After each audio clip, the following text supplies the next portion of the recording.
தந்தை மகன் தூயாவியாரின் பெயராலே.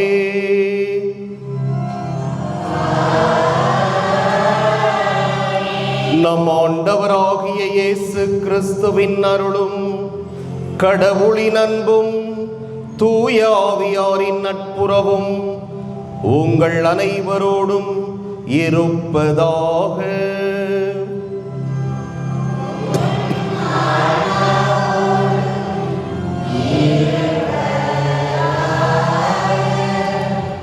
இறையேசுவின் பிரியமான சகோதர சகோதரிகளே, இன்று அன்னையா திரு அவை ஆண்டவர் இயேசுவின் திருமுழுக்கு நிகழ்வை பெருவிழாவாக மகிழ்வோடு கொண்டாடுகிறது. இவரே என் அன்பார்ந்த மைந்தர், இவர் பொருட்டு நான் கூறிப்படுகின்றேன் என்று வானக தந்தை உறக்க கூறி அவரை தமது அன்பால் அருள்பொழிவு செய்தார். இதுவே அவரின் பணிவாழ்வில் தொடக்கம் முதல் இறுதி வரையில் நமக்காக தம் உயிரை தியாகமாக கொடுக்க வைத்தது. அவ்வாறு நாமும் திருமுழுக்கு பெறும்போதும் அந்த அன்பினையை பெற்றிருக்கிறோம்.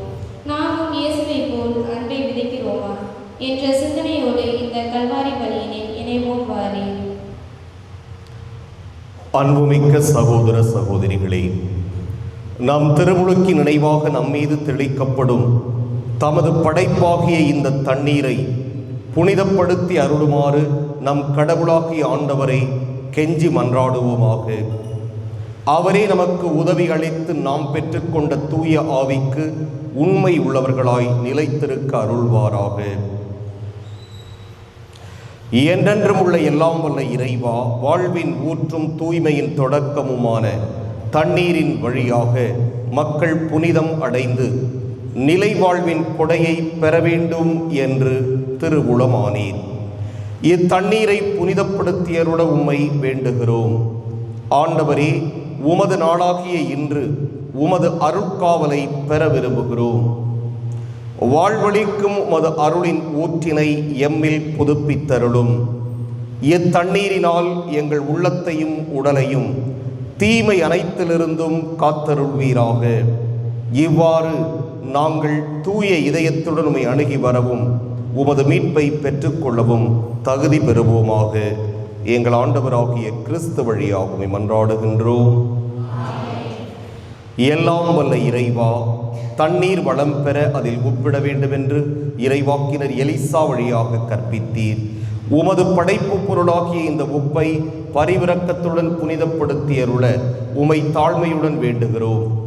ஆண்டவரே, உப்பு கலந்த தண்ணீர் தெளிக்கப்படும் இடமெல்லாம் தீயோனின் தாக்குதல் அனைத்தும் தோல்வியுறச் செய்வீராக. உம் தூய ஆவியார் உடனிருந்து எங்களை இடையராது காத்தருள்வாராக. எங்கள் ஆண்டவராகிய கிறிஸ்து வழியாக உம்மை மன்றாடுகின்றோம்.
எல்லாம் வல்ல இறைவன் நம் பாவங்களிலிருந்து நம்மை தூய்மைப்படுத்துவாராக.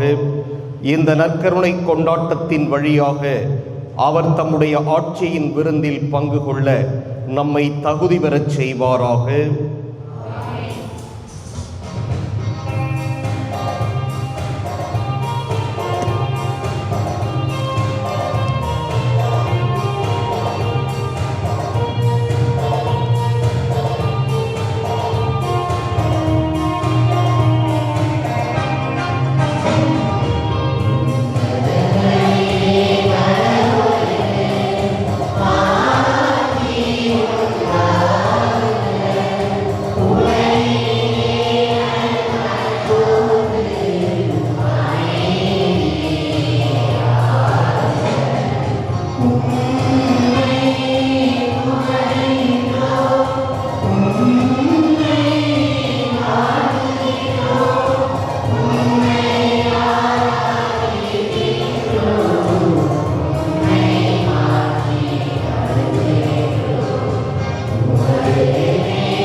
என்றென்றும் உள்ள எல்லாம் வல்ல இறைவா, யோர்தான் ஆற்றில் திருமுழுக்கு பெற்ற கிறிஸ்துவின் மீது தூய ஆவி இறங்கி வர அவரை அன்பார்ந்த மைந்தர் என சிறந்த முறையில் அறிக்கையிட்டீரே. தண்ணீராலும் தூயாவியாலும் புது பிறப்படைந்துள்ள மக்களை உமக்கு சொந்தமாக்கிக் கொண்ட நீர் அவர்கள் உமக்கு ஏற்புடையவர்களாக என்றும் நிலைத்திருக்க அருள்வீராக. உம்மோடு தூயாவியாரின் ஒன்றிப்பில் இறைவனாய் என்றென்றும் வாழ்ந்து ஆட்சி செய்கின்ற அவர் வழியாக உம்மை மன்றாடுகிறோம்.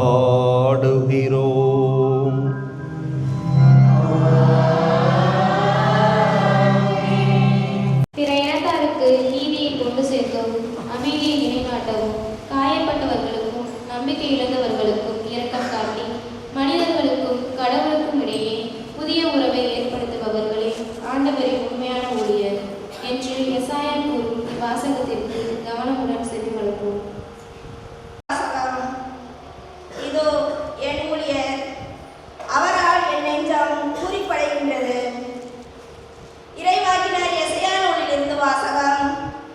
அதிகாரம் 42, திருவசனங்கள் 1 முதல் 4, 6 முதல் 7 வரை. ஆண்டவர் கூறுவது: இதோ என் ஊழியர், அவருக்கு நான் ஆதரவு அளிக்கிறேன். நான் தேர்ந்து கொண்டவர் அவர், அவரால் என் நெஞ்சம் பூரிப்படைகின்றது. அவருள் என் ஆவி தங்கும்படி செய்தேன். அவர் மக்களிடமிருந்து நீதி வழங்குவார். அவர் கூக்குரலிட மாட்டார், தம் குரலை உயர்த்த மாட்டார், தம் குரலொலியை தெருவில் எழுப்பவும் மாட்டார். நெறிந்த நாணலை முறியார், மங்கி எரியும் திரியை அணையார். உண்மையாகவே நீதியை நிலைநாட்டுவார். உலகின் நீதியை நிலைநாட்டும் வரை அவர் சோர்வடையார், மனம் தளரமாட்டார். அவரது நீதி நெறிக்காக தீவு நாட்டினர் காத்திருப்பர். ஆண்டவராகிய நான் நீதியை நிலைநாட்டுமாறு உம்மை அழைத்தேன். உம் கையை பற்றி பிடித்து உம்மை பாதுகாப்பேன். மக்களுக்கு உடன்படிக்கைக்காகவும் பிற இனத்தாருக்கு ஒளியாகவும் நீ இருக்குமாறு செய்வேன். பார்வை இழந்தோரின் கண்களை திறக்கவும், கைகளின் தலைகளை அறுக்கவும், இருளில் இருப்போரை சிறையில் நின்று மீட்கவும் உம்மை அழைத்தேன். ஆண்டவர் வழங்கும் அருள்வாக்கு.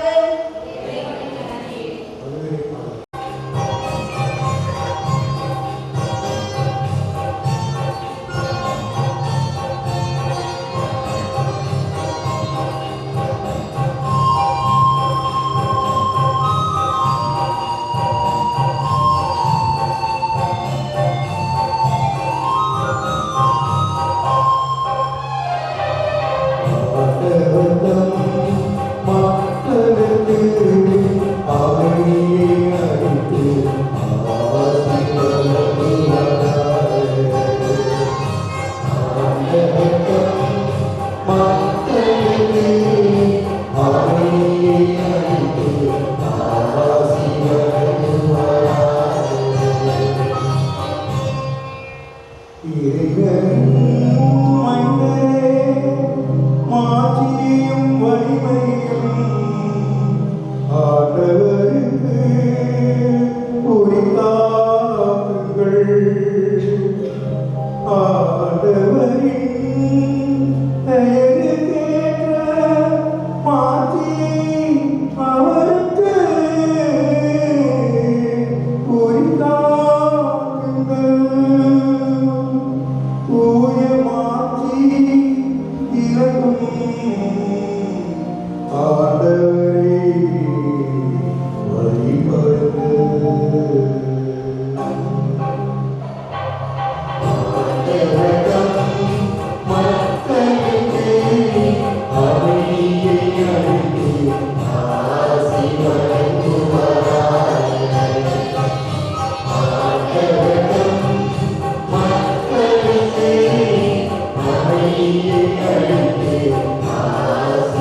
அவரது நீதியின்படி வாழும் எவராக இருந்தாலும் எந்த இனத்தை சேர்ந்தவராக இருந்தாலும் அவர் கடவுளுக்கு ஏற்புடையவரே என்று பேதுரு குறிப்பிடும் இந்த இரண்டாம் வாசகத்திற்கு கவனமுடன் செவிமடுப்போம். கடவுள் இயேசுவின் மேல் தூய ஆவியாரின் வல்லமையை பொழிந்தருளினார். இரண்டாம் வாசகம் திருத்துதர் பணிகள் நூலிலிருந்து வாசகம். அதிகாரம் 10 இறை வார்த்தைகள் 34-38 முடிய.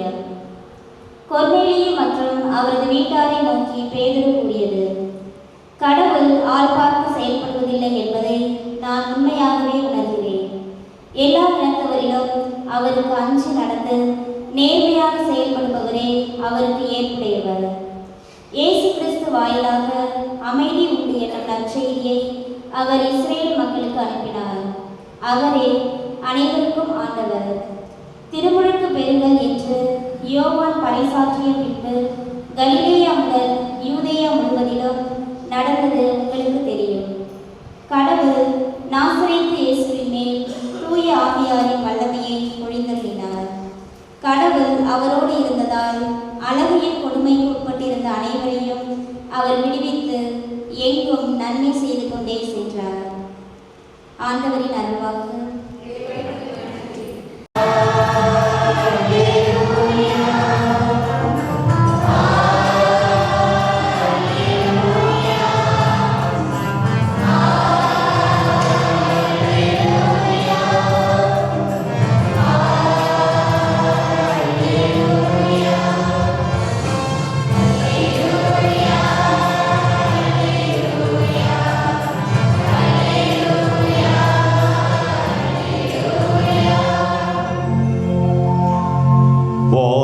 திறந்தது, தந்தையின் குரலொலி கேட்டது. என் அன்பார்ந்த மைந்தர் இவரே, இவருக்கு செவி சாயுங்கள். அல்லேலூயா.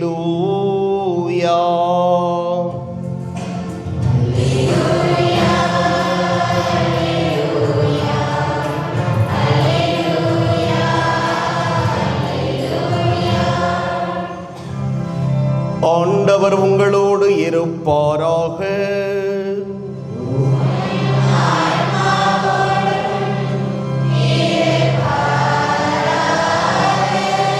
மத்தேயு எழுதிய தூய நற்செய்தியிலிருந்து வாசகம்.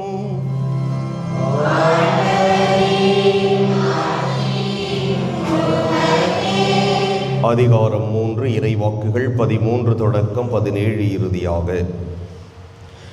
அக்காலத்தில் இயேசு யோவானிடம் திருமுழுக்கு பெற கலிலேயாவிலிருந்து யோர்தானுக்கு வந்தார்.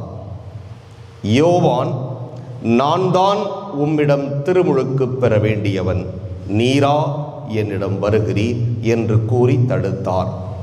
இயேசு, இப்பொழுது விட்டுவிடும், கடவுளுக்கு ஏற்புடையவை அனைத்தையும் நாம் நிறைவேற்றுவதுதான் முறை என பதிலளித்தார். அதற்கு யோவானும் இணங்கினார். இயேசு திருமுழுக்கு பெற்றவுடனே தண்ணீரை விட்டு வெளியேறினார். உடனே வானம் திறந்ததையும் கடவுளின் ஆவி புறா இறங்குவது போல தம்மிடம் வருவதையும் அவர் கண்டார். அப்பொழுது, என் அன்பார்ந்த மைந்தர் இவரே, இவர் பொருட்டு நான் பூரிப்படைகிறேன் என்று வானத்திலிருந்து ஒரு குரல் கேட்டது. ஆண்டவரின் அருள்வாக்கு.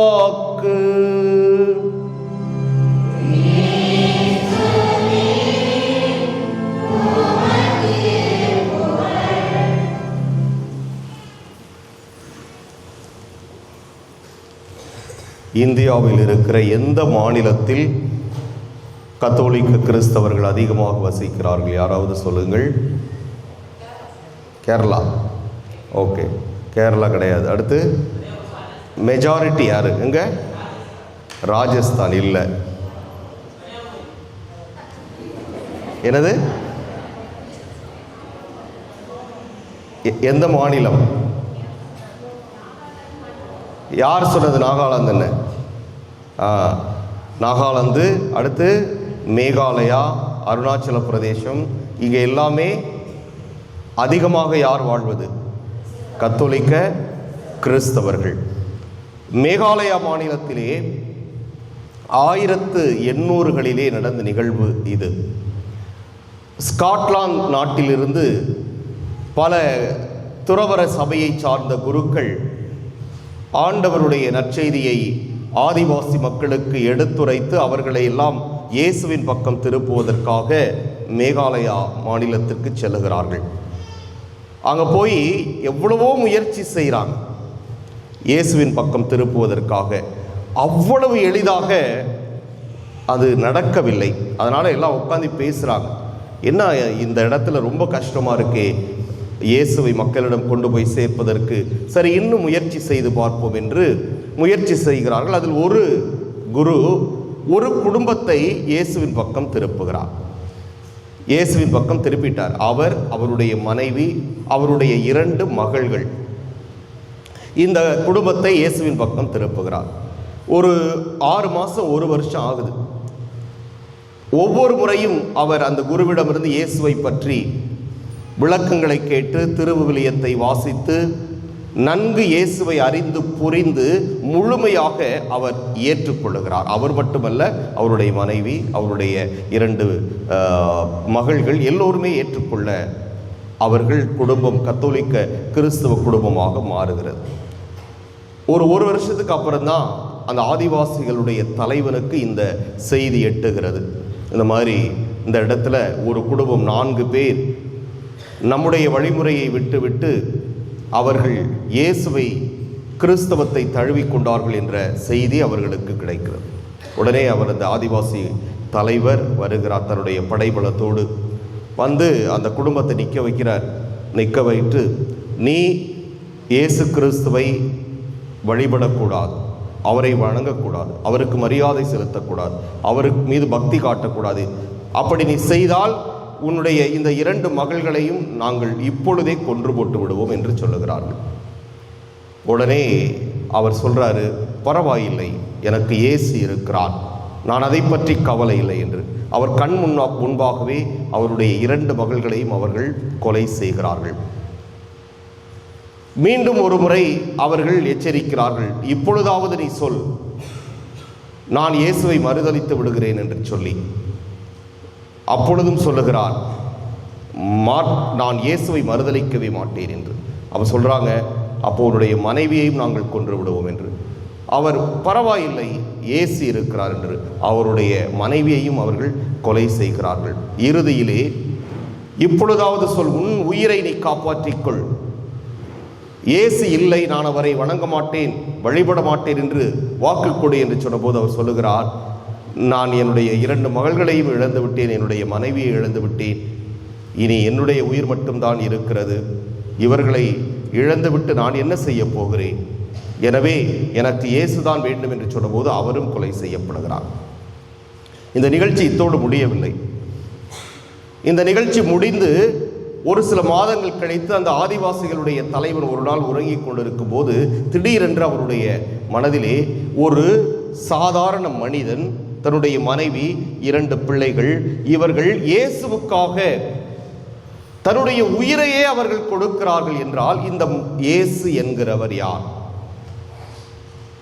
இந்த மனிதன் யார், இவரை பற்றி தெரிந்து கொள்ள வேண்டுமே என்று நினைத்து அந்த இயேசுவை பற்றி தெரிந்து கொள்ள ஒரு குருவை அழைத்து வருகிறான்.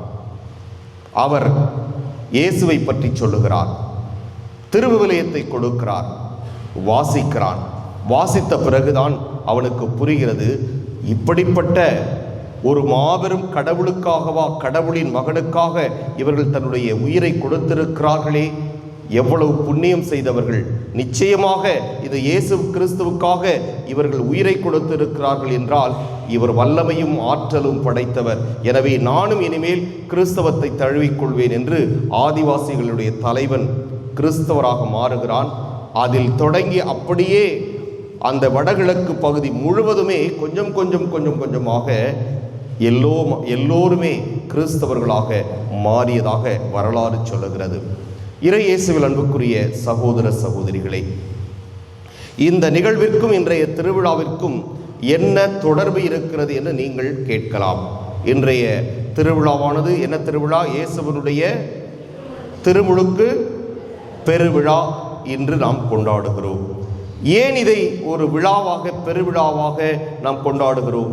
இயேசு எத்தனை வயதிலே திருமுழுக்கு பெற்றார்? 30 வயதிலே பெற்றார். நாமெல்லாம் குழந்தைங்களா இருக்கும்போது 1 மாதத்திற்குள் திருமுழுக்கு பெற வேண்டும் என்று திருச்சபை அறிவுறுத்துகிறது. குழந்தை பிறந்து 1 மாதத்துக்குள்ளே கொடுக்கணும்னு சொல்லிட்டு. ஆக இயேசு 30 வயதிலே திருமுழுக்கு பெறுகிறார். அந்த 30 வயது வரை என்ன செய்தார் என்று விவிலியத்திலே இல்லை. அவர் குழந்தையாக இருந்தபோது என்ன செய்தார், சிறுவனாக இருந்தபோது யோசேப்பினுடைய வளர்ப்பிலே வளர்ந்தார், இதை தவிர வேறு எதுவுமே இல்லை. அப்படி என்றால் இறையியல் வல்லுநர்கள் சொல்லுகிறார்கள், இந்த 30 ஆண்டுகள் வரை அவர் மறைந்து வாழவில்லை. நம்மை போல அவருடைய உறவினர்களோடு அவர் வாழ்ந்து வந்தார். ஆயினும் அந்த 30 ஆண்டுகள் அவருடைய வாழ்க்கை அதற்கு பிறகு என்னவென்றே தெரியவில்லையே. ஆனால் இந்த 33 ஆண்டுகள் வாழ்ந்திருக்கிறார். இந்த 3 ஆண்டுகால வாழ்வுதான் நமக்கு விவிலியத்திலே புதிய ஏற்பாடாக கொடுக்கப்பட்டு இருக்கிறது என்றால் அதற்கு காரணமாக விளங்குவதுதான் இன்றைய விழா. எனவே அதற்கு காரணமாக ஒரு புதிய ஏற்பாடு உருவாவதற்கு காரணமான விழா தான் இன்றைய விழா. அது எப்படி? இன்று யோர்தான் ஆற்றிலே இயேசு திருமுழுக்கு பெறுகிறார். யாருடைய கையால் பெறுகிறார்? யோவானுடைய கையால் பெறுகிறார். பெண்களிடம் பிறந்தவர்களுள் திருமுழுக்கு யோவானை தவிர உயர்ந்தவர், சிறந்தவர் யாரும் இல்லை என்று அவரே சொல்லியிருக்கிறார். அப்படிப்பட்ட ஒரு சிறந்த, உயர்ந்த ஒரு மனிதரால் அவர் திருமுழுக்கு பெறுகிறார். போய் சொல்லும்போதே நீ எனக்கு திருமுழுக்கு கொடு என்று சொல்லும்போதே உடனே அவர் ஏற்றுக்கொள்ளுகிறாரா? இந்த நற்செய்தியின்படி என்ன சொல்றாரு? நான் தான் உங்கள்கிட்ட திருமுழுக்கு வாங்கணும், நீரா என்ன. இதே மாதிரி ஒருத்தர் சொன்னார், விவிலியத்தில் பார்க்குறோம். யார் அது? ஆண்டவரே நீரோ என் பாதங்களை கழுவது. யார் சொன்னது? ஆமாம், பேதுரு சொல்லுகிறார். அதே போன்று இந்த திருமுழுக்கு யோவானும், ஐயா நான் தான் ஐயா உங்ககிட்ட திருமுழுக்கு வாங்கணும், நீங்கள் போய் என்கிட்டயா? பரவாயில்லை. இயேசு சொல்லுகிற வார்த்தை மிக மிக முக்கியமான வார்த்தை. என்ன சொல்றார் சொல்லுங்க பார்ப்போம். இயேசு என்ன சொல்லுகிறார்? இயேசு என்ன சொல்லுகிறார்? அவர் அவ்வாறு சொன்ன போது கவனிக்கலையா? இந்த முறை விட்டுவிடு, இந்த முறை நீ விட்டுவிடு. ஏன் விட்டுவிட சொல்றாரு? தந்தையினுடைய விருப்பத்தின்படி எல்லாம் நடக்கட்டும், அதுவே முறையாகும். ஆக தந்தையினுடைய விருப்பத்தின்படி எல்லாமே நடக்கட்டும், இதுதான் நம்முடைய வாழ்வின் தாரக மந்திரமாக இருக்க வேண்டும். ஆனால் இருக்கிறதா என்றால் அது ஒரு கேள்விக்குறிதான். எல்லாமே தந்தையினுடைய விருப்பமாக இருக்க வேண்டும், நாம் செய்கின்ற எல்லாமே இயேசுவினுடைய விருப்பமாக இருக்க வேண்டும் என்று சொன்ன உடனே, இது தந்தையினுடைய விருப்பம் என்று சொன்ன உடனே திருமுழுக்கு யோவானும் அந்த இறை விருப்பத்தை ஏற்றுக்கொள்ளுகிறார், அதோடு அமைதியாகிறார். ஆக இங்கு இருவருமே தந்தையினுடைய விருப்பத்திற்கு முற்றிலுமாக உடன்படுகிறார்கள், அதை ஏற்றுக்கொள்ளுகிறார்கள். அதுதான் கிறிஸ்தவத்தின் அடிப்படை, அடித்தளம். இயேசுவினுடைய விருப்பத்தை நாம் முற்றிலுமாக ஏற்றுக்கொள்வது, அதை மட்டுமே நாம் கடைபிடிப்பது என்பதுதான் நமக்கு கொடுக்கப்பட்டிருக்கிற முக்கிய செய்தி. எனவே அவர் உடன்படுகிறார், திருமுழுக்கு கொடுக்கிறார். திருமுழுக்கு பெற்றவுடனே இயேசு யோர்தான் ஆற்றை விட்டு வெளியே வருகிறார். வந்தபோது என்ன நடக்கிறது? வானம் திறந்திருப்பதை பார்க்கிறார்கள். அங்கிருந்து புறா வடிவில் தூய ஆவியானவர் வருகிறார், இறங்கி இவர் மீது இறங்கி வருகிறார். அப்போது வானத்தில் ஒரு குரல் கேட்கிறது. என்ன குரல் அது? இவரே என் அன்பார்ந்த மைந்தர். அப்ப இவர்தான் கடவுளின் மகன். இதுதான் சான்று நமக்கு. இயேசு இறை மகனான இதுதான் சான்று. அவரே சொல்றார், இவரே கடவுளின் மகன், என் மகன் என்று அவரே சொல்றார், கடவுளே சொல்றார். வானத்திலிருந்து ஒரு குரல் கேட்கிறது, இவரே என் அன்பார்ந்த மைந்தர்,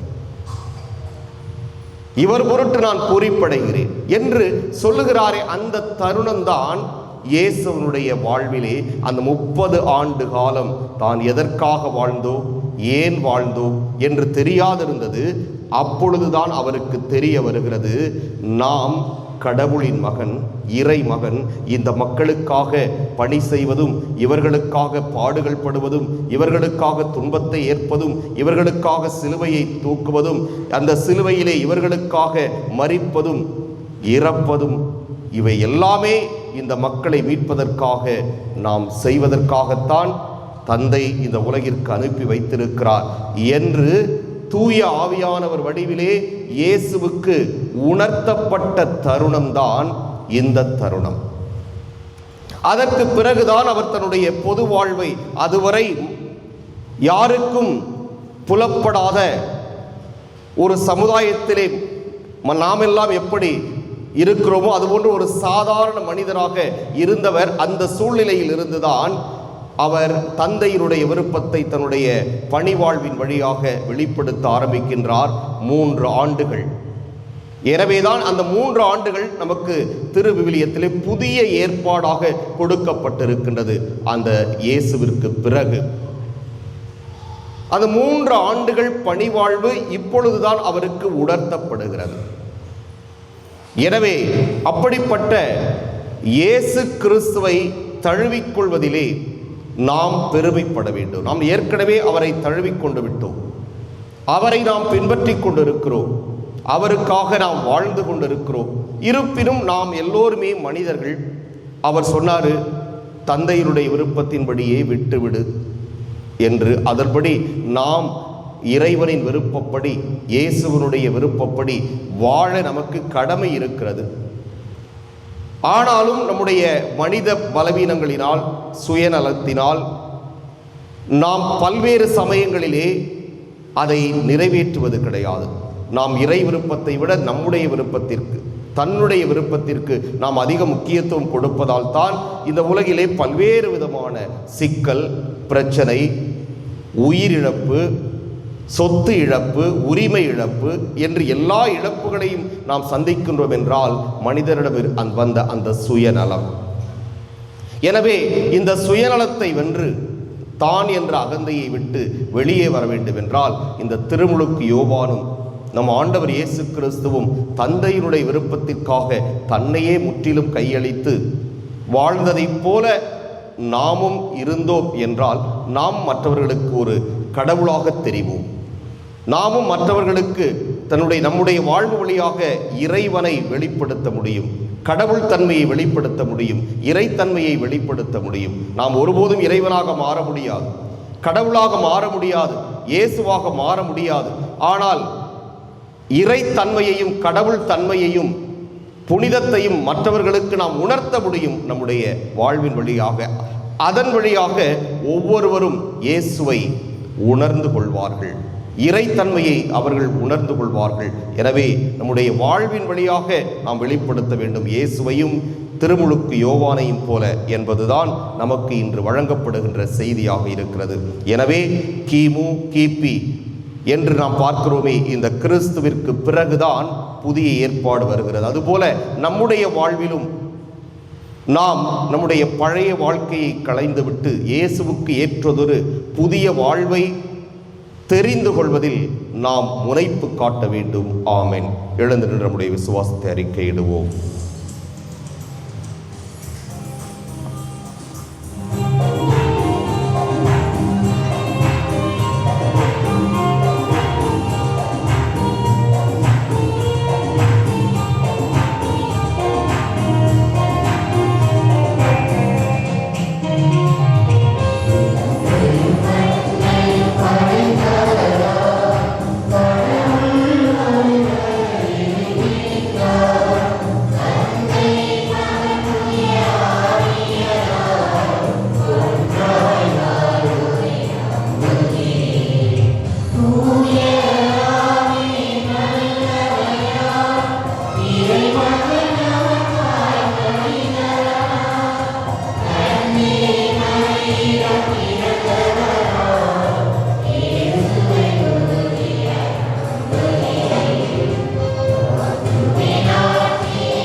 அன்புக்குரியவர்களே, நம்முடைய தேவைகளை மன்றாட்டுக்களாக ஆண்டவரிடம் எடுத்துரைப்போம். புது பிறப்பு அளிக்கும் இறைவா, உம் திருமகனும் திருமுழுக்கு பெற வேண்டும் என திருவுளம் கொண்டீரே. நாங்களும் எங்கள் புது பிறப்பினை உணர்ந்தவராக வாழ்ந்திட அருள் தர வேண்டும் என உம்மை மன்றாடுகிறோம். ஆண்டவரே, எங்கள் மன்றாட்டை கேட்டருளும். என் அன்பார்ந்த மகன் நீரே என்று சார்ந்து பயின்ற எம் இறைவா, நாங்களும் அன்புக்குரியவராக வாழ்ந்திட வரம் தர வேண்டும் என உம்மை மன்றாடுகிறோம். ஆண்டவரே, எங்கள் மன்றாட்டை கேட்டருளும். கிறிஸ்துவின் வழியாக தூய ஆவியை எம் மீது நிறைவாக பொழியும் இறைவா, தூய ஆவியாரின் தூண்டுதல்களை எங்கள் வாழ்வாக்கிட அருள் தர வேண்டும் என உம்மை மன்றாடுகிறோம். ஆண்டவரே, எங்கள் மன்றாட்டை கேட்டருளும்.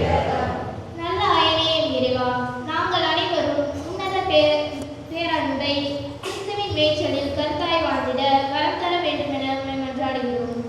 ஆண்டவரே, எங்கள் மன்றாட்டை கேட்டருளும்.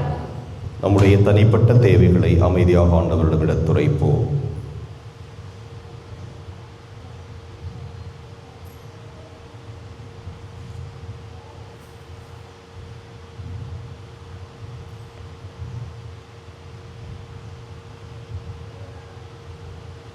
மன்றாடுவோமாக.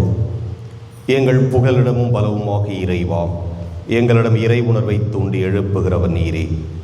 உம்முடைய மக்களின் உருக்கமான இந்த மன்றாட்டுக்களை ஏற்று நிறைவு செய்ய வேண்டும் என்று எங்கள் ஆண்டவர் கிறிஸ்து வழியாக உம்மை மன்றாடுகின்றோம்.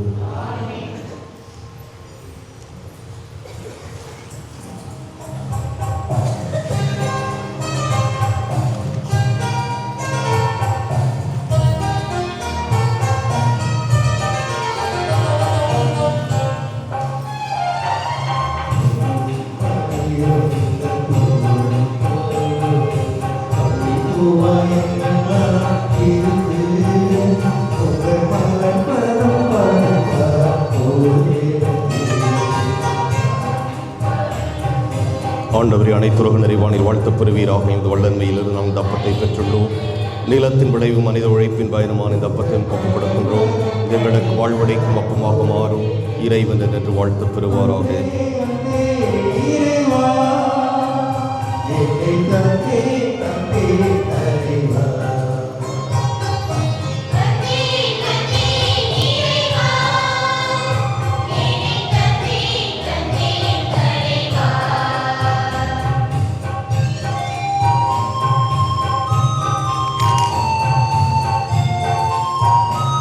ஆண்டவரே, அனைத்துலக நிறைவானில் வாழ்த்துப் பெறுவீராக. இந்த வல்லன்மையில் நாம் இந்த ரசத்தை பெற்றுள்ளோம். திராட்சை செடி மனித உழைப்பின் பயணமான இந்த ரசத்தை கொடுக்கின்றோம். இது எங்கள் ஆன்மீக பானமாக மாறும். இறைவன் என்று வாழ்த்துப் பெறுவாராக. ஆண்டவரை, தாழ்மையான மனமும் நொறுங்கிய உள்ளமும் புண்ணியங்களை ஏற்றருளும். ஆண்டவரே இறைவா, நாங்கள் இன்னும் திருமணம் ஒப்புக் கொடுக்கும் இப்பலி உமக்கு உகந்ததாவதாக.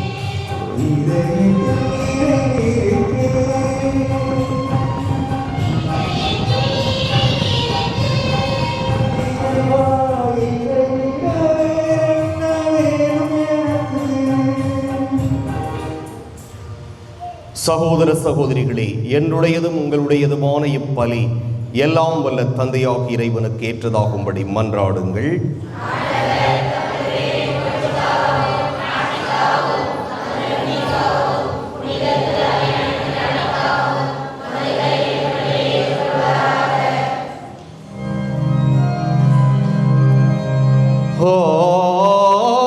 ஆண்டவரே, உம் அன்பு திருமகனுடைய வெளிப்பாட்டை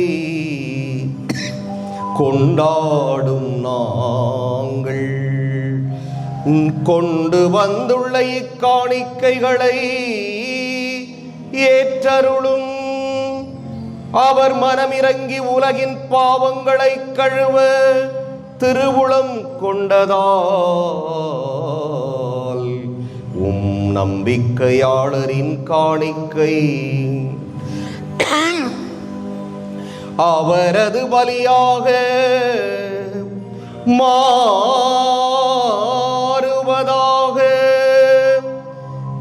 எங்கள் ஆண்டவராகிய கிறிஸ்து வழியாக உம்மை மன்றாடுகிறோம்.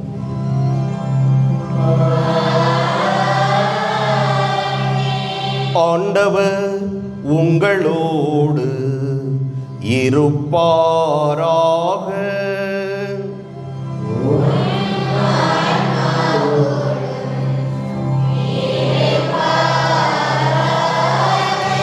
இதயங்களை மேலே எழுப்புங்கள்.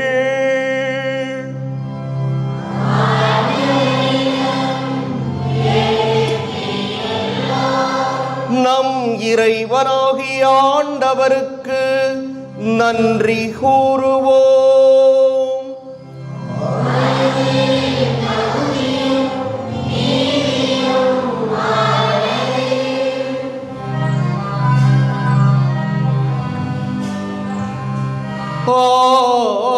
ஆண்டவரே, தூ தூயவரான தந்தையே, என்றும் உள்ள எல்லாம் வல்ல இறைவா,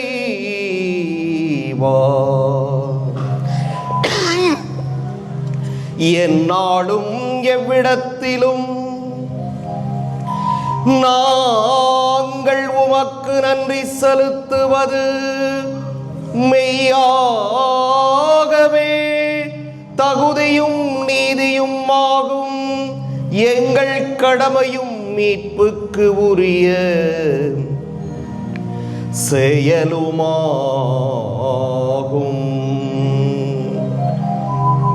வியத்தகு மறை நிகழ்வுகளால் யோர்தான் ஆற்றில் புதிய முழுக்கினை நீர் குறித்து காட்டினீர். அதனால் விண்ணிலிருந்து வந்த குரல் வழியாக உம்முடைய வார்த்தை மனிதரிடையே குடிகொண்டு இருப்பதை நாங்கள் நம்பச் செய்தீர். மேலும் தூயாவியார் புறாவடிவில் இறங்கியதன் வழியாக உம் ஊழியர் கிறிஸ்துவை மகிழ்ச்சியின் எண்ணெயால் பூசி அவரை ஏழைகளுக்கு நற்செய்தியை பறைசாற்ற அனுப்பியதை அறியச் செய்தீர். ஆகவே ஆற்றல் மிகுந்த விண்ணவரோடு சேர்ந்து நாங்களும் இம்மண்ணுலகில் இடையராது உமது மாட்சியை கொண்டாடி முடிவின்றி அர்ப்பரித்து பாடுவதாவது:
ஆண்டவரே, நீர் மெய்யாகவே தூயவர், தூய்மை அனைத்துக்கும் ஊற்று. ஆகவே உம்முடைய ஆவியை பொழிந்து இக்காணிக்கைகளை தூய்மைப்படுத்த உம்மை வேண்டுகிறோம். இவ்வாறு எங்கள் ஆண்டவர் இயேசு கிறிஸ்துவின் உடலும் இரத்தமுமாக எங்களுக்கு இவை மாறுவனவாக.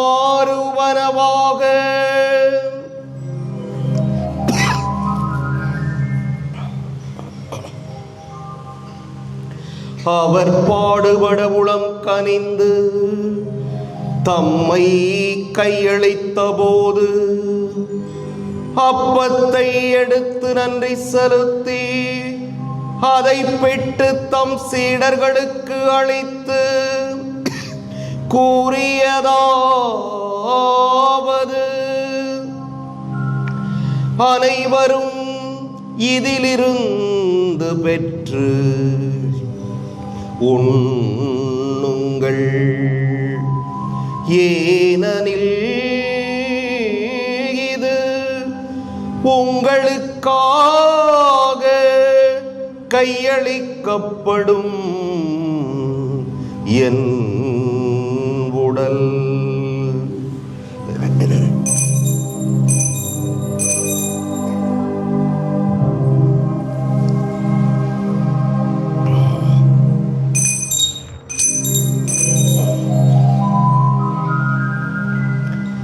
அவ்வண்ணமே இரவு விருந்தை அருந்தியபின் கிண்ணத்தையும் எடுத்து மீண்டும் உமக்கு நன்றி கூறி தம் சீடர்களுக்கு அளித்து அவர் கூறியதாவது: அனைவரும் இதிலிருந்து பெற்று பருகுங்கள், ஏனெனில் இது புதிய நிலையான உடன்படிக்கைக்கு உரிய என் இரத்தத்தின் கிண்ணம். இது பாவ மன்னிப்புக்கென்று உங்களுக்காகவும் பலருக்காகவும் சிந்தப்படும். இதை என் நினைவாக செய்யுங்கள்.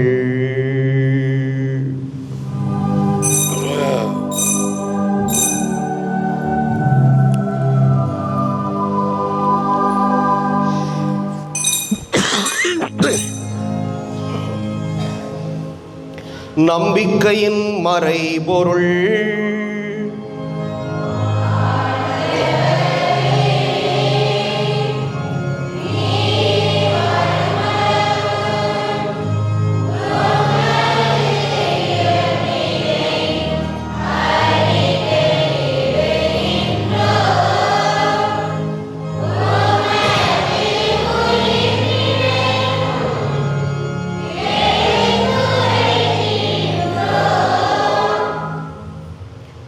ஆகவே ஆண்டவரே, நாங்கள் கிறிஸ்துவின் இறப்பினையும் உயிர்ப்பினையும் நினைவு கூர்ந்து வாழ்வு தரும் அப்பத்தையும் மீட்பளிக்கும் கிண்ணத்தையும் உமக்கு ஒப்புக் கொடுக்கின்றோம்.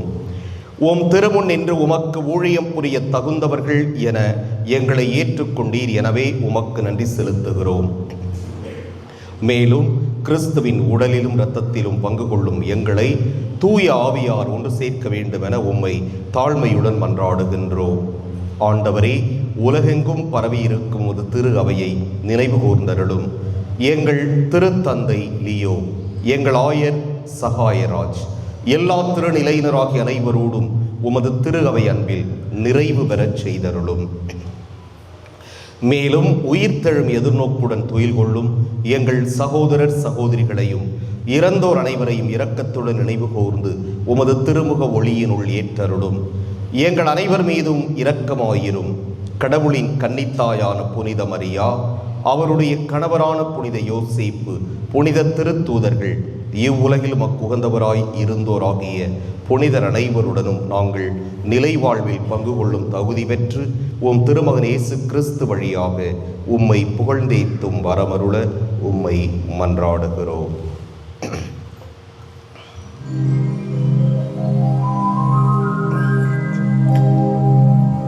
இவர் வழியாக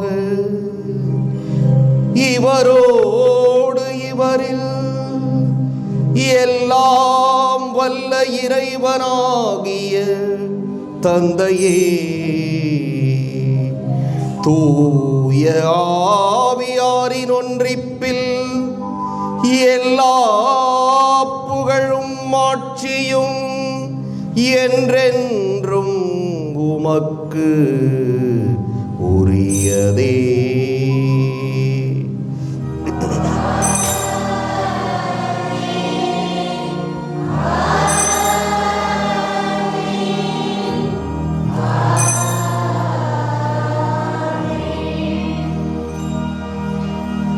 மீட்பரின் கட்டளையால் கற்பிக்கப்பட்டு இறைபடைப்பினையால் பயிற்சி பெற்ற நாம் துணிந்து பாடுவோம்.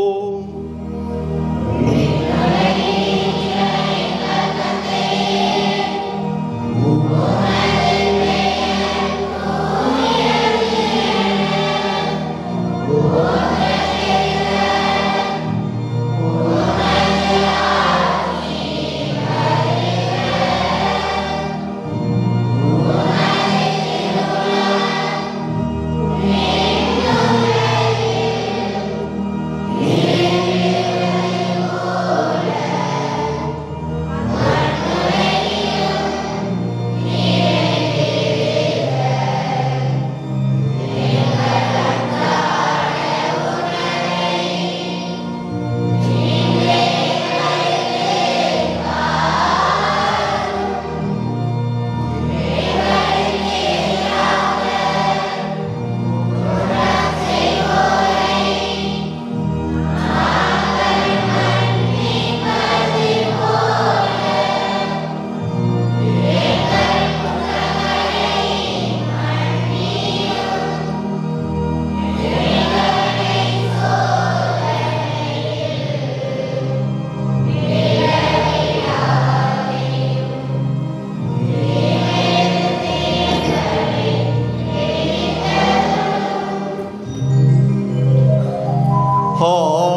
அனைத்திலிருந்தும் எங்களை விடுவித்து எங்கள் வாழ்நாளில் அமைதியை கனிவுடன் அருள உம்மை மன்றாடுகிறோம். உமது இரக்கத்தின் உதவியால் நாங்கள் பாவத்தில் இருந்து எப்போதும் விடுதலை பெற்று யாதொரு கலக்கமுமின்றி நலமாய் இருப்போமாக. நாங்கள் எதிர்நோக்கி இருக்கும் பேரின்பத்துக்காகவும் எம் மீட்பராகிய இயேசு கிறிஸ்துவின் வருகைக்காகவும் காத்திருக்கின்றோம்.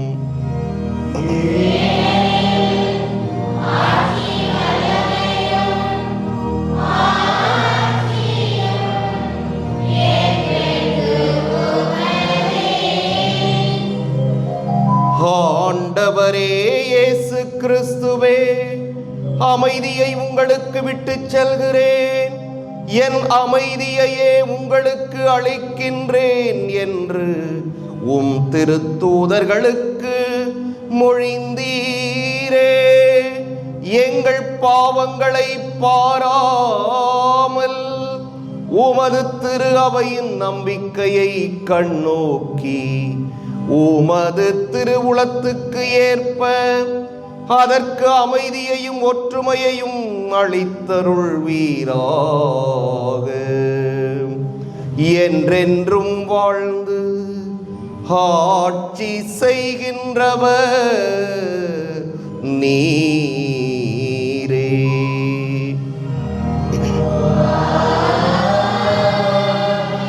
ஆண்டவருடைய அமைதி உங்களோடு என்றும் இருப்பதாக.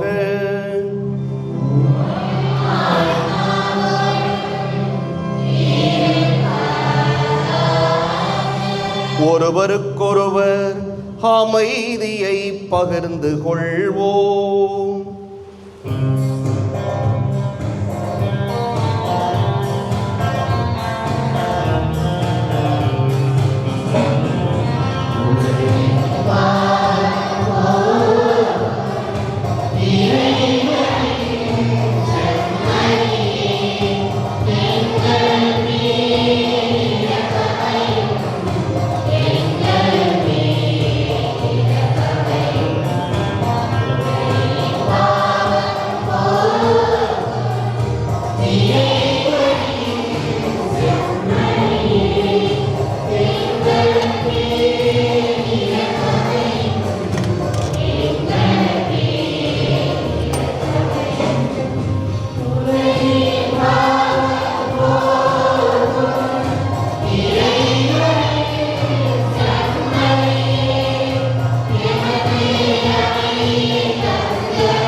இதோ இறைவனின் செம்மறி, இதோ உலகின் பாவங்களை போக்குபவர். செம்மறியின் விருந்துக்கு அழைப்பு பெற்றோர் பேறு பெற்றோர்.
கிறிஸ்துவின் திருவுடல், திருவுடல், கிறிஸ்து திருவுடல், கிறிஸ்து திருவுடல், கிறிஸ்து திருவுடல், கிறிஸ்து திருவுடல், கிறிஸ்து திருவுடல்,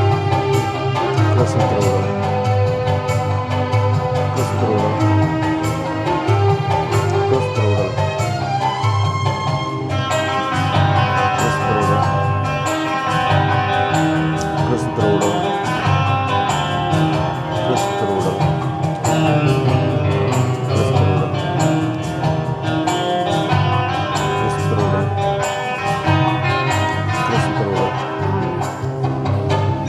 கிறிஸ்து திருவுடல்,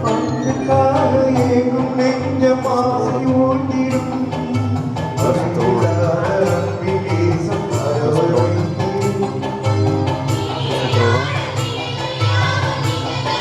கிறிஸ்து திருவுடல்,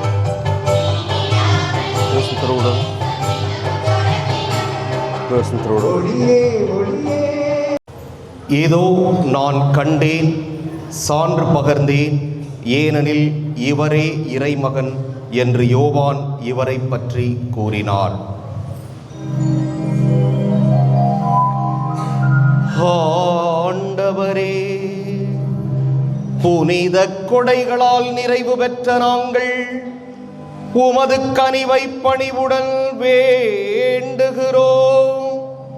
அதனால் ஒரே திருமகனுக்கு நம்பிக்கையோடு செவிமடுக்கும் நாங்கள் உம்முடைய பிள்ளைகளாக உண்மையில் அழைக்கப்பட்டு அதற்கு ஏற்ப வாழ்வோமாக. எங்கள் ஆண்டவராகிய கிறிஸ்து வழியாக உம்மை மன்றாடுகிறோம்.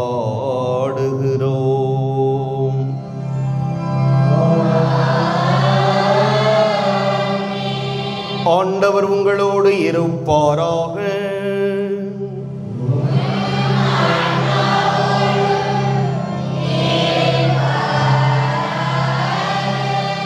எல்லாம் வல்ல இறைவன் தந்தை, மகன், தூயாவியார் உங்களுக்கு ஆசி வழங்குவாராக.